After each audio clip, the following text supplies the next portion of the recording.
araw na lang natin may enjoy ang malamig na amihan. Kaninang umaga na italang 10 degrees Celsius sa Baguio City at sa bahagi naman ng Balay Bukidnon sa Mindanao nasa 14.4 degrees Celsius. Sa Tanay Rizal umabot na naman sa 16.8 degrees at naglaro sa 17 degrees Celsius ang Lawag City at sa Basco, Batanes.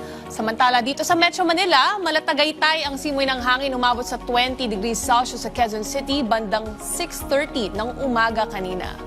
Mahigit isang linggo na ang paglakas muli ng amihan at ayon sa Pag-asa, tatagal pa ang ganitong malamig na panahon hanggang sa araw ng Miyerkules this week. Asahan naman sa susunod na mga araw ay pahina na ang amihan at posible by next week ay mato-terminate na ito.